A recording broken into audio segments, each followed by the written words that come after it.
금태섭은 왜 징계를 받아야 하는가? 더불어민주당이 당론 위반을 이유로 금태섭 전 의원을 징계했다고 알려졌습니다. 민주당 윤리심판원은 지난해 12월 공수처 설치법에 기권표를 던진 것이 당론을 위배했다며 지난달 25일 경고 처분을 내렸습니다. 지난 2월 일부 권리당원이 제기한 징계 청원에 대해 이제야 결론을 내린 것입니다. 이에 대해 금태섭은 경고 유감이라는 페이스북 글을 올렸고 자신의 징계에 불복하여 재심을 청구했다고 합니다. 오늘은 금태섭이 왜 징계를 받아야 하는지에 대해 살펴보도록 하겠습니다. 첫째, 금태섭은 당론을 위반했습니다. 공수처 설치는 검찰개혁의 첫발을 떼는 중요한 법안이었고 당시 보수정당의 극렬한 반대에도 불구하고 국회의원의 표결을 통해 공수처 설치법이 통과된 바 있습니다. 공수처 설치법에 대해 민주당은 강제 당론으로 확정지어 표결에 참여한 바 있습니다. 하지만 금태섭은 국민들의 여론은 물론이고 당원들의 의지를 묵살하였습니다. 국회의원은 헌법기관으로서 자신의 양심에 따라 판단하고 행동할 수 있습니다. 다만 당론으로 결정된 사항을 따르기 싫다면 금태섭은 민주당을 떠나야 하는 게 옳습니다. 당에 몸을 담고 있는 국회의원이 당론을 거부한다는 것은 결국 해당 행위라고 할 수 있을 것입니다.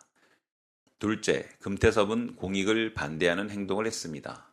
그는 검사 출신으로서 결과적으로는 과거 자신이 속해 있던 조직을 비호하는 행태를 저질렀습니다. 검찰개혁이라는 과업은 현 정부뿐만 아니라 과거 김대중 정부와 노무현 정부 당시에도 추진을 한 바 있으나 결국 뜻을 이루지 못했습니다. 2019년 2월 리얼미터 국민 여론조사에서도 70% 이상의 국민이 공수처 설치를 지지했습니다. 고위공직자라고 하더라도 잘못과 비리와 부정부패가 있다면 당연히 수사를 통해 처벌받아야 합니다. 그것이 바로 공익이라고 할 수 있을 것입니다.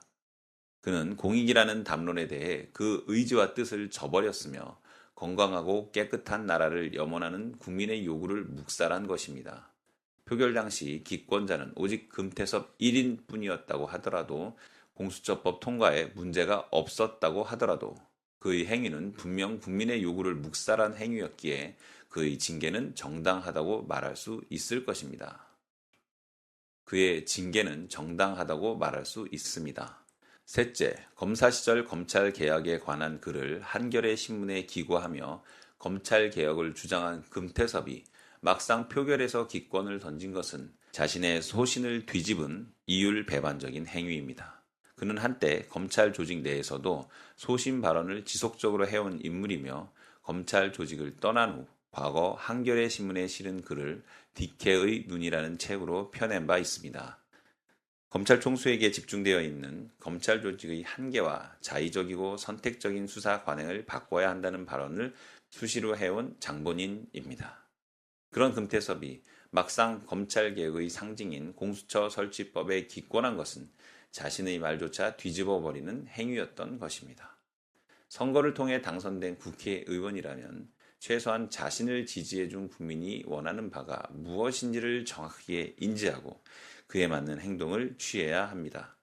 그런 행동만이 오직 국민들로부터 신뢰받고 사랑받는 길이라는 사실을 모든 국회의원들이 명심해야 할 것입니다.